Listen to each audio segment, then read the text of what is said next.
Hello, everyone. My name is Laura Sibold. I'm a nationally certified speech-language pathologist, as well as an autism spectrum disorder clinical specialist and a certified youth mental health specialist. And I'm very excited to be joining you here today to talk about neurodiversity and the transition to independence. So I'm going to go ahead and share my screen and we can get started. All right. So now let's do the presentation. Okay, so as I mentioned, today we are here to talk about neurodiversity and the transition to independence. And I think I have some young adults who are transitioning themselves here today. So thank you for joining me. We have probably some parents, some families, as well as professional providers. So thank you everyone for being a part of this session.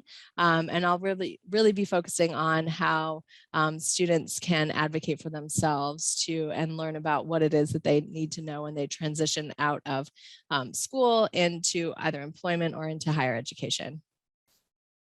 So today's session is hosted by Florida Atlantic University Center for Autism and Related Disabilities, or CARD, as well as PEPSA, the Partnership for Effective Programs with Students with Autism, excuse me. The mission is that FAU Center for Autism and Related Disabilities, or CARD, provides expert counseling, training, expert consulting, training, and support at no charge for all people across race, ethnic, and gender groups with autism and related disabilities, their families, employers, the professionals, and community and governmental agencies serving them. The vision is that FAU CARD provides support and assistance with the goal of optimizing the potential of all people across all race, ethnic, and gender groups with autism and related disabilities.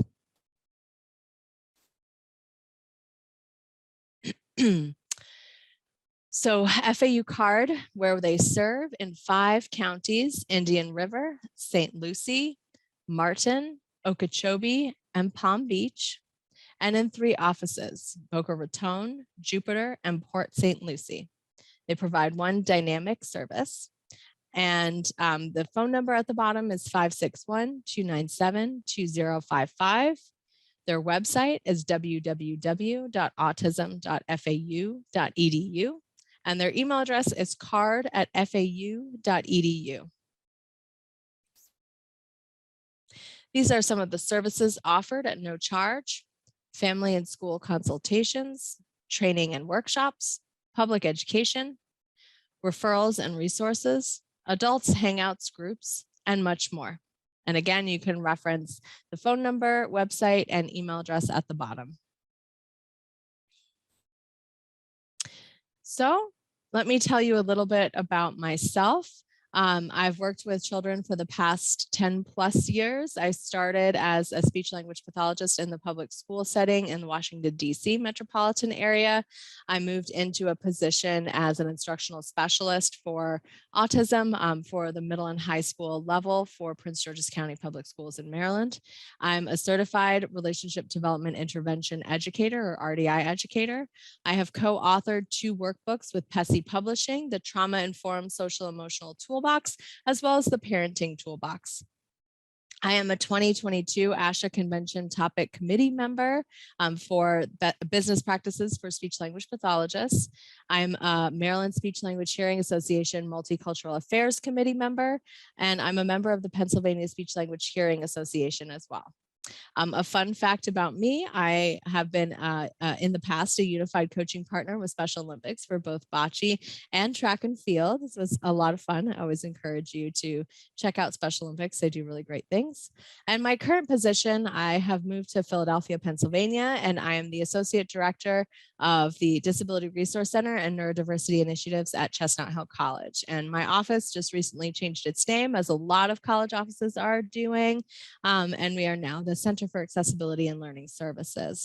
So my job is essentially to design and implement a program for neurodivergent students who are degree-seeking students on campus and who are interested in having supports for academics, independent living, social interaction, and emotional wellness. So we're going to talk a little bit today about that transition to independence and what's been happening recently with college programs and employers overall, and what does it mean to be neurodivergent and kind of graduating from high school and moving on to those next steps. And I'm excited to be able to share some information with you guys. So my financial disclosures and non-financial disclosures: I receive royalties from PEPSA Publishing and Media as an author and a presenter for the Trauma-Informed Social Emotional Toolbox, the Parenting Toolbox, as well as a variety of different presentations that I have given and moderated.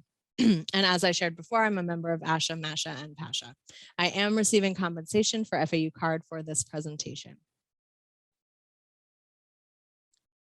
I am going to stop and take some water breaks intermittently. My allergies are operating on a level 10 today, so I appreciate your patience with me and my water needs. So our session objectives for today: we're going to identify common elements to have a successful transition between secondary education or high school, higher education, and employment. We're going to identify some targeted tools and resources to support self-advocacy across settings, and we're going to advocate personal empowerment strategies and the ability to make positive, independent choices, because that's one of my big themes, is really looking at how do you as a young adult empower yourselves to know what you need and to make those independent choices, because guess what? It's going to be time soon, and it's going to be time for you to move ahead and make some decisions about what comes next. So before we get started, I want to take a look at this video on neurodiversity, and it's going to lead into the next slide where we talk a little bit about neurodiversity advocacy, some of the language changes, and what's kind of going on in the world of neurodiversity today. So if we're going to take about 3 minutes and check out this video. Okay. And I am going to stop sharing for just a second. I do believe I clicked share sound, but I want to be sure. So hold on one moment. I did. Okay, perfect. I was right, but now we're sure.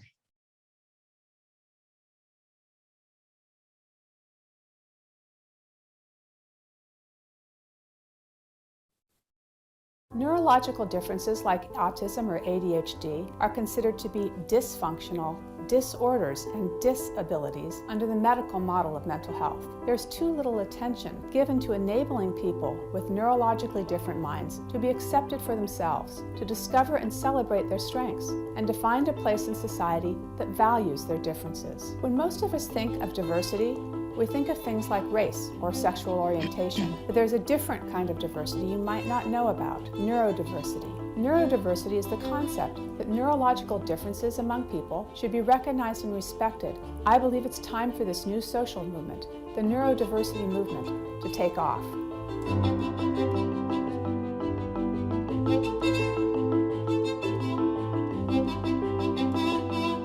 Neurodiversity is a part of our genetics and of our evolution as a species. The genes for autism and ADHD are not errors, but rather are the result of variations in the human genome that have and will continue to have advantages for society. One of the genes associated with ADHD, the DRD4 gene, is known as the novelty-seeking gene. It arrived on the human evolutionary scene over 10,000 years ago. Genes associated with autism also go back more than 10,000 years. Research suggests that genetic variants linked to autism might have been positively selected during human evolution because they contributed to exceptional memory skills, heightened perception in vision, taste, and smell, a precise eye for detail, and an enhanced understanding of systems such as animal behavior. These characteristics likely remain in the gene pool today because they are still advantageous. As a psychologist advising the parents of differently wired kids, I tell parents they have a choice between trying to change the child to fit the environment and changing the environment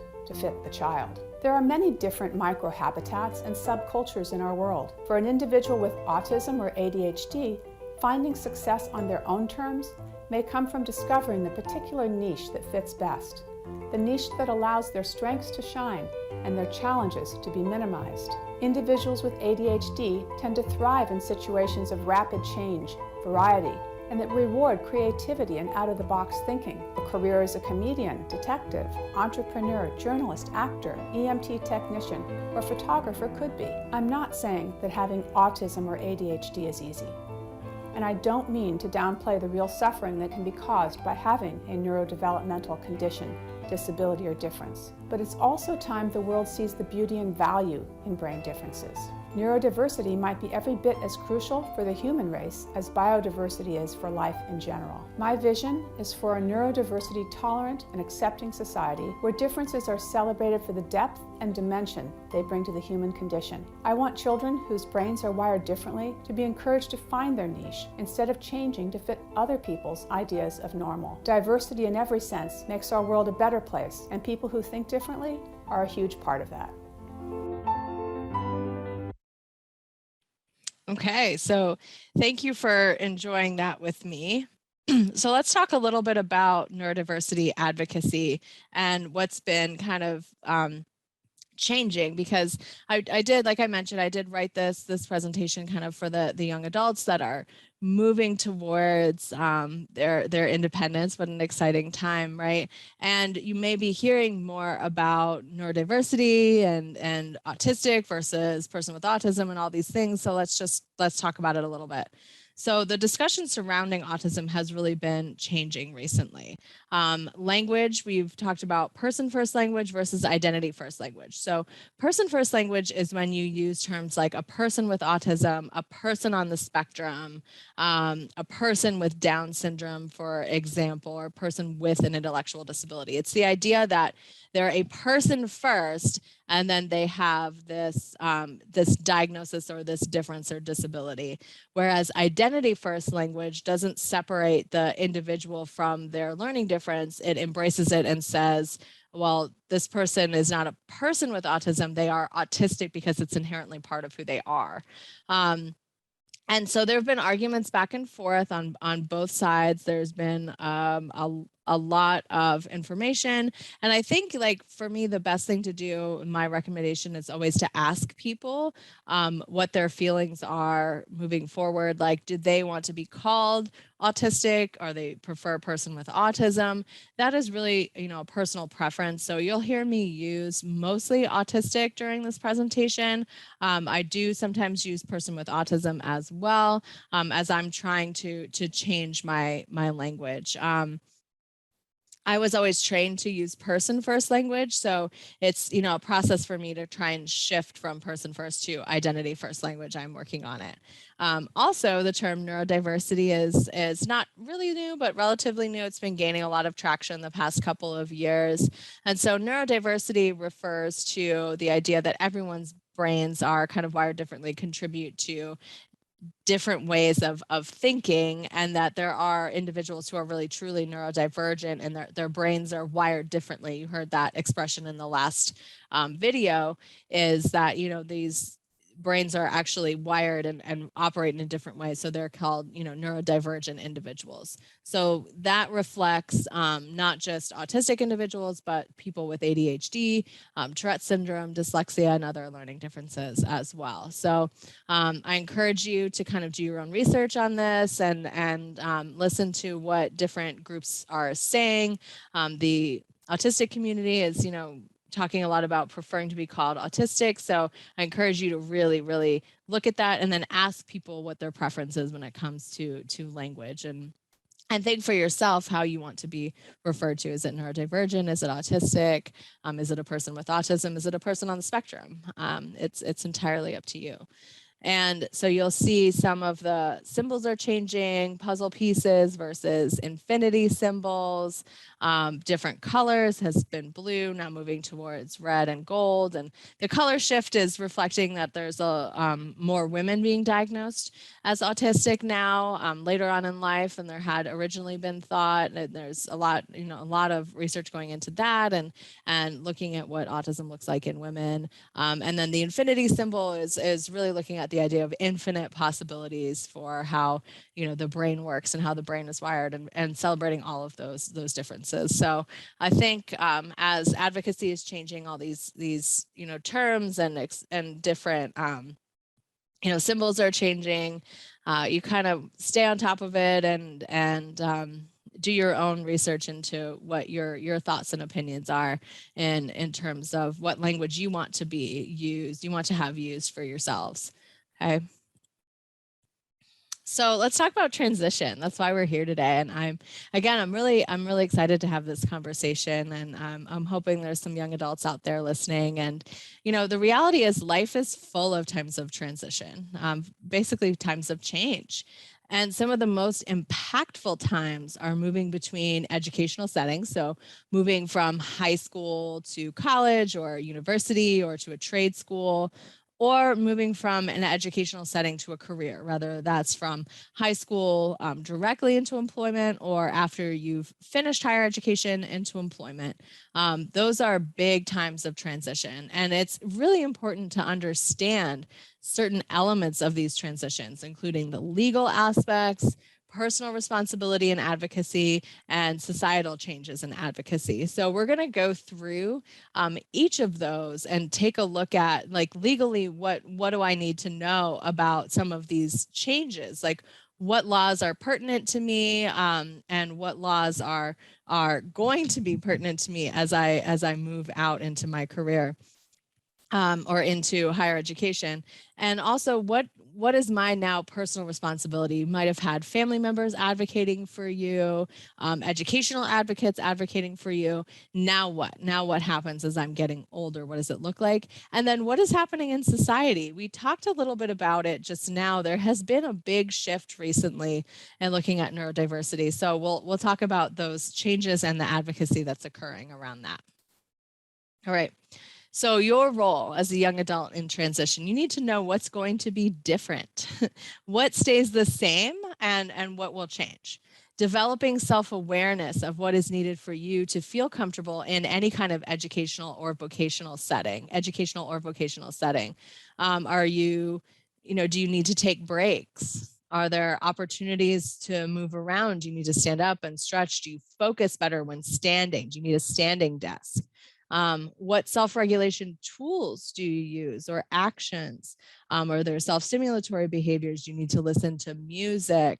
Do you need to have a fidget in your hand? All of these things you want to be cognizant of. Do you prefer remote participation options? Like, this is a remote session right now. Do you want to work virtually, or do you prefer to be around other people? What kind of lighting do you need to have? Options for lamps in your office or in your space versus fluorescent lighting. That's important. Do you need to have natural light? Do you want to be in a room that doesn't have any natural light? All of those are considerations for how you function and work best in your environment. And what about working in a shared workspace versus an individualized workspace? So it's all of these elements come into you having the agency and the autonomy to make your own decision. Finding a setting that is going to support your needs. So once you've identified, these are the things that I really need to have and the tools that I need to be successful, what setting actually goes along with those needs? And do they offer anything for neurodivergent individual? Is there anything specialized when I'm looking at colleges or universities or employers? Are they able to meet me the way that I need to be met in order to be successful? And what is the feedback from other neurodivergent students or employees? What can they tell you about that working environment? Is it a positive work environment? So all of these things are ultimately your role in transition, because you want to find the space that is able to celebrate you the best. You want to be able to identify the space that's going to support your strengths and your growth areas and move you forward in improving that overall idea of independence and making you independent in your next steps in life. So we want to just at least start setting the groundwork of what is needed to feel comfortable and what is it that I truly need in my setting. Okay. So let's start with transition from high school to higher education, the legal considerations. Now, for those of you that have had an IEP or a 504 plan in high school, you know, you've probably heard of IDEA, you know, really looking at those IEPs here. IDEA, the Individuals with Disabilities Education Act. It provides for free and appropriate public education, or FAPE, appropriate evaluation. So that means the school system would have done evaluations for you, provided an IEP where appropriate, an individualized education plan, work towards what's called the least restrictive environment. So always try to be as inclusive as possible. Heavy parental participation. Parental participation is mandatory within the IEP process within IDEA. And procedural safeguards, so that there are certain timelines that have to be met, and information that you and your family have to be provided. You have to participate in your IEP meetings as you get older, and things like that, and different people have to be invited. All of those are considered procedural safeguards. So there are a lot of protections for you within IDEA as a student in K-12 or you know, in the school system prior to transitioning into higher education. So I wonder if, like, you can, if for my young adults out there, for families, how many of you are really truly familiar with what's in your IEP, or that you know your child is familiar with what's in their IEP? And really think about, are they aware of the supplementary aids and supports? Are they really aware of, you know, the IEP goals and the objectives of what the services are? And ask yourselves, are those services really gearing them for independence once they leave high school? And you know, think about things like a dedicated aide and those kinds of supports, because the law changes after high school. And so when you think about your IEPs, make sure that you're aware of what's in the IEP, and that you know that the IEP is setting you on a path to independence, that the things in there are really reflective of what you need. So we also have this update to ADA. So ADA was the Americans with Disabilities Act, the Amendments Act that was done in 2008. Basically saying that it's forbidden. So the ADA occurred prior to 2008. The amendments were just done in 2008, okay? Forbidden to discriminate against someone on the basis of a disability, which means that you must provide reasonable accommodation for equal access. And the Amendments Act broadened the definition of disability, all right?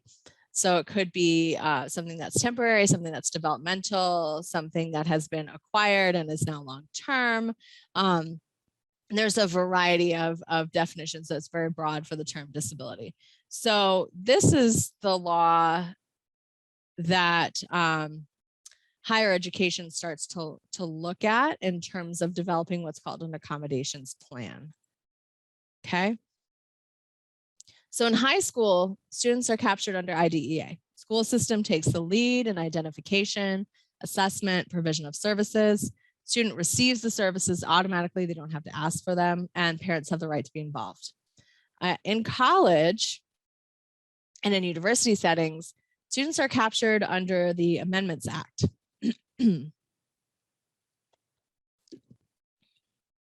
So this means that students must disclose a need for services. The students are now the agent, the person that is requesting and disclosing the need for support. So saying, you know, I'm autistic, I have ADHD, I have a learning difference. The students are the ones that have to initiate that. It's not families, it's not parents anymore. The student has to request. There is a process at any college or university where they go through the release of records information to obtain records, usually including IEPs, any recent assessment, things like that. The school has to provide, the setting, the college has to provide reasonable accommodations for equitable access. So that term reasonable, they don't really define it. So there's a whole variety of different things that occur. You see a lot of extended time, you know, a reduced distraction environment for test taking, so an alternate test taking sites. You could have recordings of lectures, different things like that, but it's usually the provisions are not nearly as extensive as what you have under IDEA because the requirements are different. You have FERPA that applies to all educational settings, whether you're K-12 or in higher education. This also means that in higher education, in college, students have to grant explicit permission to family members that we can actually speak to them, or that information can be disclosed to them. If it's not granted, then the family member does not have a right to have any kind of information about the accommodations process or anything like that, because the student is now the adult. The student is the one that is making those decisions and has to give that consent, that FERPA release. And there is, the permitted disclosure. So there is a big difference in high school in terms of responsibilities versus in college. So again, for my young adults in high school, you really want to know what your IEP says and the things that you're using, because you are ultimately responsible for requesting that service once you move out of high school into the college environment. Okay. What is your personal responsibility? Advocating for services through the designated office. So it could be an accessibility office, a disabilities resource office. There's a lot of different names, learning services, accessibility services, but that's your responsibility. And you want to look up what those offices are when you're applying to schools, because different offices offer different levels of support. There are financial considerations that you want to be aware of for college. What is the cost for tuition? What's the cost for room and board, loan considerations, things like that? What financial aid is offered? Are there specialty programs at the college, and how much do they cost, if they cost anything extra? So the student support services outside, so an accommodations office is like a disabilities resource center or an accessibility office. Outside of that office, student support services, so like counseling, mental health services, reported on this study in 2018, 23% of autistic students and 33% of students with ADHD reported at least one mental health disorder co-occurring with their diagnosis of autism or ADHD. So you're seeing a high need of areas outside of academic supports at college for students with disabilities or students with learning differences. So it's important for your responsibility as a young adult, as a family, to identify college programs that have specific supports. There's a lot of colleges that focus on academic supports. That's primary. When you look at accommodations, they really look at academics. However, there are neurodiversity targeted programs that are looking at additional social, emotional, and independent living supports to help facilitate that transition. And students overall are reporting a desire for increasing autism awareness on campuses, sensory-friendly spaces and practices. They want universal design for learning, which, commonly called UDL, and acceptance of self-stimulatory behaviors. So this is what's been reported in 2018, 2019. There were some grant-funded studies that occurred. I have them cited here and in my references later on. So you can look up what some of those studies were showing, but this is what students who identified as students with learning differences, this is what they wanted on their college campuses. And so you're seeing more of a trend moving in that direction to have more colleges with opportunities for more autism awareness and more support beyond just academics. So when we look at, we call it the A's considerations for transition, the four main areas that people target when they're looking at holistic approaches to supporting neurodivergent students, you're looking at academics, independent living, social interaction, and emotional regulation. And it's because transition to higher education typically encompasses a change across all of these areas, right? So if we're looking at academics, we might have been in a high school setting, where we had like block schedules, and you had classes occurring between, let's say 8 and 3 every day. In college, depending on the setting, your classes may, have 100 plus people in them. They may be lecture style, so you could be kind of sitting in more of like a amphitheater type of setting, or it could be a small classroom. You could have technology or not, kind of depends on the college and their learning styles. So there's a change in the type of like the setting of the academics, but there's also a change in the rigor of academics as well. There's a lot more kind of expectation for long-term projects, independent work in college than you see in high school. Independent living, you're moving from maybe a home environment with a family, and if you're moving to an on-campus setting, that means you might be living in a single occupancy or double occupancy residence hall, where you're living with multiple other people who have to share a bathroom. Independent living also is, finding the different areas to have food on campus. Do we have, a meal plan?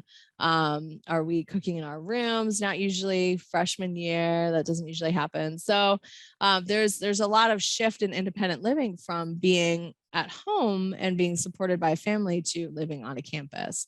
And then social interaction, maybe you've been in school with the same people for a long time, and that's now shifting, and you have all these new people to meet and to interact with, and maybe you even have a roommate. So that social interaction is different. There are clubs on campus, and a lot of things are student-led and student-driven.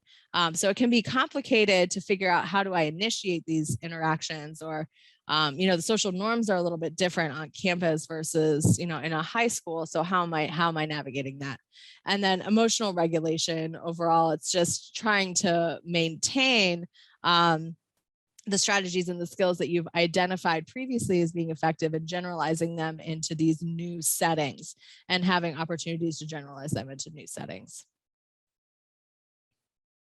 So for societal considerations for the transition for high school to higher education, there are increasing opportunities for neurodiversity affirming programs in the college setting, raising awareness about neurodiversity acceptance, what it means to be autistic, to have ADHD, support for social emotional well-being, more wellness activities, broader supports from counseling centers on campus, opportunities for suitable accommodations. You may be single occupancy dorms, have more likelihood of that. Some schools have, programs where they have neurodiverse students, maybe in a similar dorm room along with neurotypical peers, or similar residence halls along with neurotypical peers, so that they have a peer group that's also neurodivergent to kind of work through some of the same struggles. There's a lot of different types of programs out there, which is why it's important to look at what is actually available. Trainings for faculty and staff members have been going on at colleges now to work on learning about universal design for learning, and how do neurodivergent individuals, how do their brains learn differently, and what are ways that we can support them in their learning journey. And then student-led discussions on what is actually needed. So let's look at transition to employment. What are the legal considerations? So employers are also governed by ADA, the Amendments Act. So they have to provide reasonable accommodations for equal opportunity. There's not a definition of reasonable, like I mentioned before, so it's a broad interpretation, and you must disclose in order to access accommodation. So if you are currently in high school, you're looking at going into employment, you are able to obtain accommodations from employers. In fact, it is your right under the law. But you must disclose that you would like accommodations. And again, you want to make sure that you know what it is that you are requesting in order for equal opportunity or equal access. So what is it that you need in an employment setting? And being able to describe that and advocate for that, because no one can do it for you. It has to be done by yourself. So personal responsibility here, and it's really interesting. We're going to look at the societal implications of this as well. It's kind of fun. Employers want productive employees, okay, that are contributing to the mission and vision of their business. So what your responsibility is as a young adult looking at employment is, does their business model align with your values? Most companies have a mission statement or a vision statement or something similar. And so you want to take a look and see, does their actual business model align with what it is that my values are, that I think the things that are important to me? What is it that you need in order to be successful? So we talked a little bit before about starting to look at your IEP and figure out what are those supports in there that are really, really critical for me, and what are some areas that maybe I don't actually need and should be coming out. So self-awareness, for me personally, I need calendars to maintain a task schedule. Those are critical for me to be successful. Do you need to use timers or alarms to keep yourself, working along? And it could be not just to attend meetings, but to have a focus timer. Like, I'm going to set a timer for 30 minutes. And for those 30 minutes, I'm going to do nothing but respond to these emails. There are tools within different email accounts now where you can, block out emails for a certain amount of time if you get distracted by them coming in frequently. You can set up like a timer for, I'm going to spend this, next 5 minutes. I'm going to, I need to take a walk around because that's going to kind of get me back into my, workspace. And I'm going to be able to get back to it. Do you need a standing desk? Is that something that is critical for you to be able to operate successfully, and that same ability to be able to move around in your space? Are you able to work around others? Can an employer provide for you a space where you can work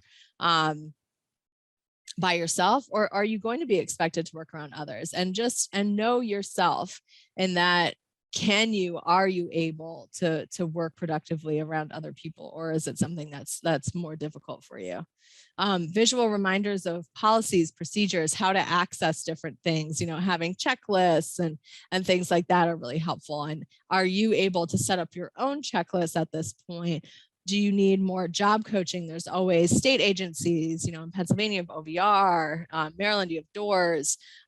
There's agencies that support student employment that can also provide like vocational coaches and things like that to you for those additional supports with like setting up those pieces to get you more independent. Excuse me. And is the work environment itself accepting? Does it, celebrate neurodiverse employees, or and is it someplace that you'd really want to work? So the societal considerations for employment right now is that people are realizing that neurodivergent employees are an asset, and not just in STEM fields, but across multiple fields. So companies are becoming more and more aware of ways to support neurodivergent candidates and employees. And there's increasing development of community for neurodiversity affirming employment practices. So there's groups like Disability In, that's a capital IN. They have, roundtables. They have next gen employee job coaching. Like, those types of pieces are all geared towards helping people get ready for that next step with employment. Disability In also partners with employers to connect to help support their neurodiversity initiatives within their own businesses. So there are multiple employers right now who have neurodiversity hiring initiatives that will actually put that information into a group like Disability In, or they do their outreach with other organizers and other organizations, and they're trying to recruit from college, like students who are neurodivergent and who will fill the need in their companies because they recognize the benefits of having neurodiverse employees. So that is a huge shift that's been occurring the past few years. So Neurodiversity in the Workplace is another agency that is looking at helping employers provide supports to employees and working through initiatives. And I think it's the Neurodiversity or Neurodivergent Employment Network as well. So there's a lot of different agencies and groups that are working on this idea of getting employers more able to recruit neurodivergent employees and making their workplaces more attractive to neurodivergent employees. So it's not the same as how it used to be, in that we're not talking about, as in the video said, we're not changing the child to suit the environment. The environments are also changing, both at the college level and at the employer level.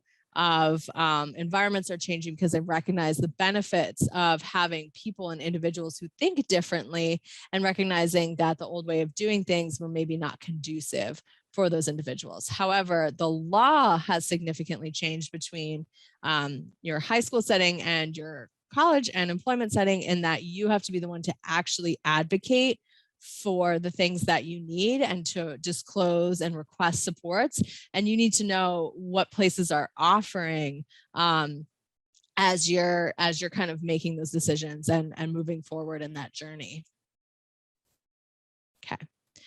So when we talk about self-awareness, we consider the potential need for cognitive reframing, which is essentially looking at the idea, in a long time we've thought about disabilities in more of a negative mindset of, oh, I have to fix this, or I have to do better with this. And so the cognitive reframe is that we don't want to hide that I have, this learning difference. Instead, I want to celebrate it. So it's reframing the mindset of moving away from this idea of I'm not proud of this. This is something about me that I'm struggling with, into, yay, I really do. I think differently, I learn differently, and I have difficulties sometimes, but I'm still going to celebrate that I'm a person with these differences, and I'm going to request these accommodations, and I'm going to request these supports because they're things that I really do need in order to be successful. We want to make sure we're maintaining a positive, productive mindset. For self-awareness, we are building in opportunities for mindfulness, building resilience, and considering any kind of adaptations that are necessary. And we look at building resilience here when we're looking at self-awareness, and when we're considering self-awareness. Resilience is the idea of empowerment, and that I'm empowered to make choices and make decisions. And making decisions comes down to feeling like I have the appropriate regulation strategies to come into a problem with a relaxed mindset and move forward with that problem solving pathway. I'm going to observe what's happening. I'm going to interpret the events. I'm going to make a plan, consider my options, and then act. And so resilience is having the framework and having the supports necessary in place to say, okay, I can do these things in order to independently make these choices. And that's where we want, our young adults to be when they're moving into the college environment, moving into employment. It's empowered to make decisions, resilient when something happens. I'm going to be self-aware, and I'm going to say, okay, I need to do this to kind of manage myself right now. I'm struggling a little bit with my regulation. I'm going to come back to it. So self-awareness is a critical piece when we talk about the skills necessary in this transition. We're building momentum through self-monitoring. All right. So we build self-awareness by starting to monitor what it is that we're working on. So when we talk about things like, what are the tools that I need in order to engage in a task or to initiate a task? Let's look at a checklist. Have I made a little visual to remind me to get started? Have I set an alarm to have me get started at a certain time? Have I planned out some time management where I've made a list of the tasks I want to accomplish in a certain time, and start checking off and monitoring? Those are the things that work for me. Those are the things that I can do. or you yourself with your teachers, your families, look at rubrics. You know, what are some of the different levels of independence that I have with things? Do I need someone to tell me what to do? Am I doing it sometimes by myself, or am I all the way independent? You can use a rubric to kind of monitor and check in on those things. Different scales as well, rating scales can be helpful to figure out how you're doing with your self-awareness. Okay, so our reflective practices. How is my communication style right now? Do I have assertive communication where I feel comfortable going and talking to someone? Do I need to do it in an email first? Am I feeling confident verbally? Is it something I want to record ahead of time and then share that with an office? Like, all of those things are possibilities. We just need to kind of think about what it is and monitor yourself in terms of how is it going to be the most successful for you, and what is it that you need to be independent in this task. If you have more passive communication, what is it that you can do to be a little bit more assertive? Or if we're more aggressive and we're struggling with theory of mind or perspective taking, maybe I want to do some thought bubbling strategies, or talk with, you know, a therapist or my family or the teacher about how can I do better at this. So starting to as you're coming up to being on your own, taking advantages of some of the supports you have around you now before you're independent. Use of visuals. Visuals take abstract concepts and make them concrete. So visuals are really, really incredible tools. You can use visuals to explain this kind of difficult concept like perspective taking, and you can create a permanent reference to it, or things like causal relationships. So things that are cause and effect, like this happens and therefore then this happens. So what is the consequence of this? And so having a reference for that allows you not to keep it all in your head, but refer back to it consistently. And having copies of those tools makes you like able to reference it like a reference book, instead of having to kind of constantly come up with things on your own. Visual supports moves you to independence, because then you don't need to ask other people. You're keeping and maintaining record of your visuals yourself. And you have the freedom to develop visuals that work for the individual, for you, versus things that are like standardized or cookie cutter. Okay, so for this one, this is a relaxed mindset. This is the goal, right? So if we're in a reactive mindset, we're maybe in like that fight or flight mindset. What is the coping strategy that we might use to move from reactive over to relaxed? Or if we're in a reluctant or a freeze mindset, what is it that we're going to do to move from this mindset over into relaxed? What is our coping strategy here? Do I need to stand up? Do I need to drink some cold water? Do I need to listen to like my hype mix to like get ready to go?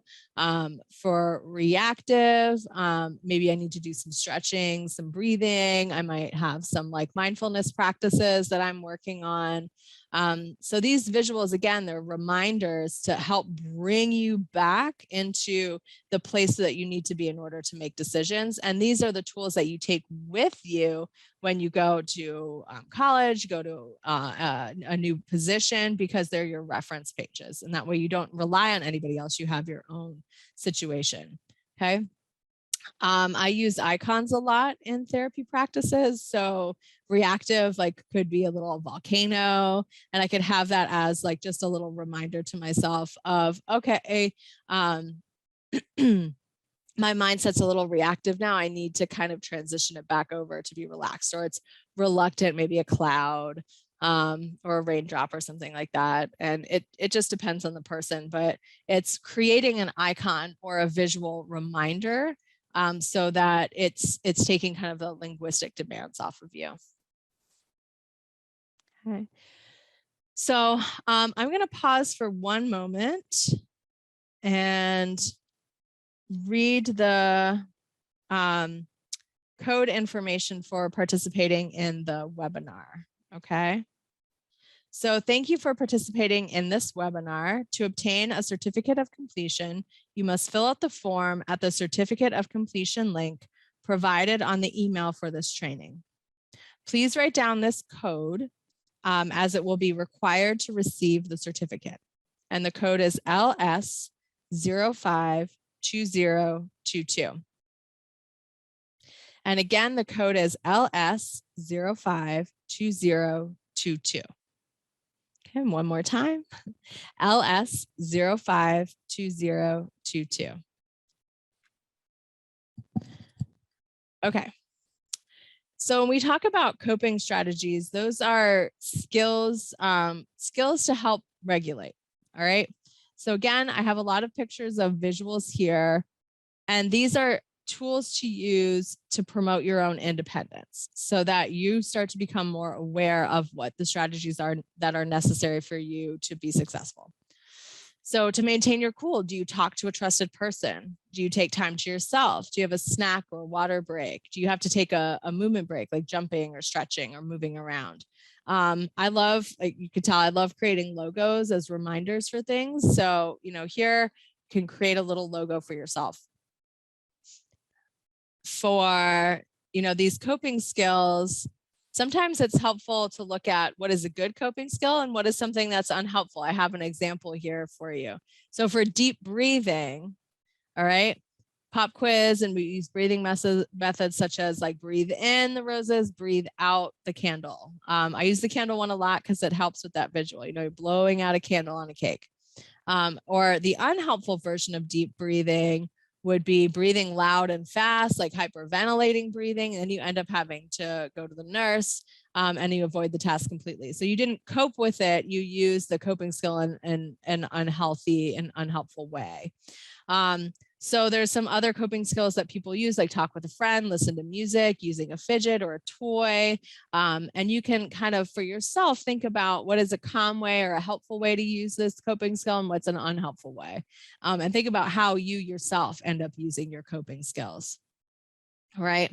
For mindfulness, we look at journaling, being creative, meditating, setting positive intentions or goal setting, like affirmation statements, playing a game. For relationship building, you can visit with a friend, call a friend, talk with a trusted adult, be around others, help others, exercising, stretching. So all of these different coping strategies, sometimes it helps to have a list of some you can identify. If you know your own, you can start from there and make your own list of coping strategies, but that helps when you're in new environments, when you're transitioning. Ultimately, there is change occurring. There are new things occurring, and it's helpful to know what it is that I can do to help me maintain my cool so that in these times of change, I'm able to implement them, and I'm also able to advocate effectively for them.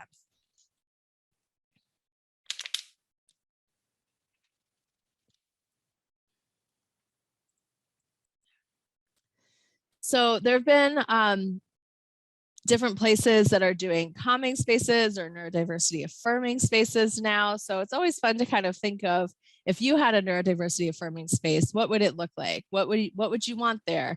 Where is it located? And then when you're looking at employment opportunities or you're looking at colleges, you can talk about, you know, well, do you have a neurodiversity affirming space? Where could it be?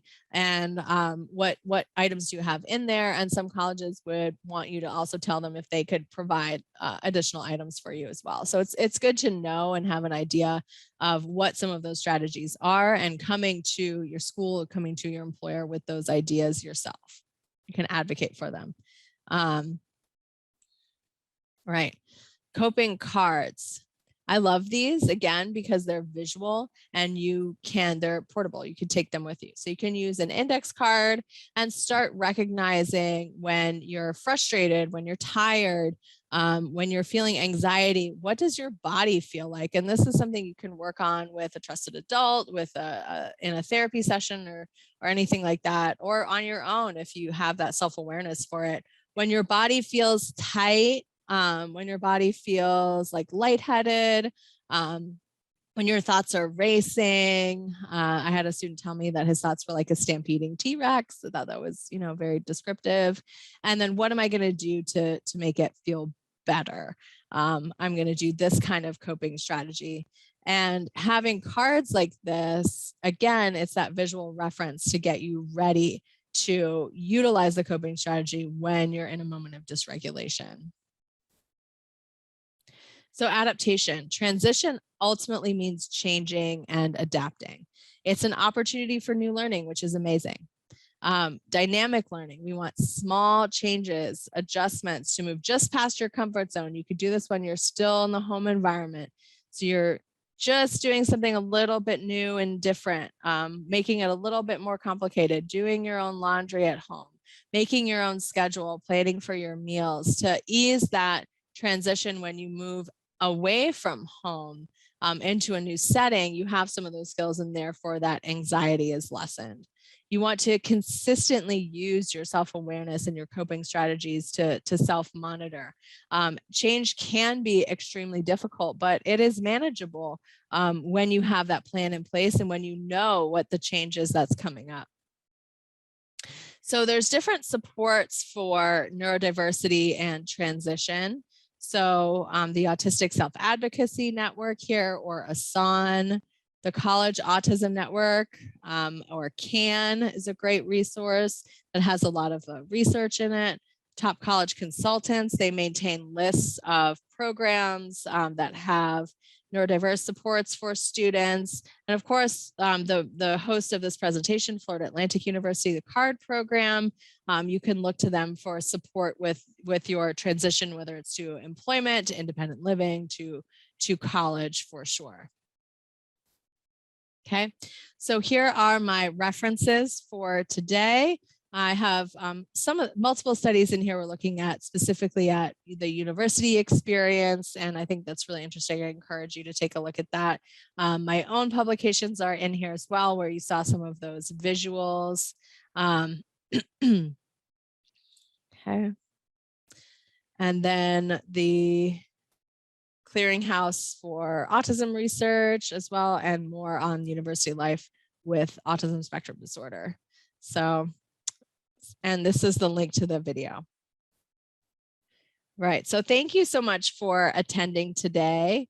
And if you need additional information, or you want additional information from Florida Atlantic University Center for Autism and Related Disabilities, you can call 561-297-2055. You can contact them via email at card@fau.edu, or you can go to their website. That's www.autism.fau.edu. And thank you all so much for attending today. I hope you learned something about neurodiversity and the transition to independence. Please remember to advocate for yourselves and to learn what's going on in your IEPs before you transition, and really start taking ownership and independence of those skills yourself, so that you're ready for that next step when you get there. So thank you again. I am going to stop recording now, and you guys have a great rest of your day.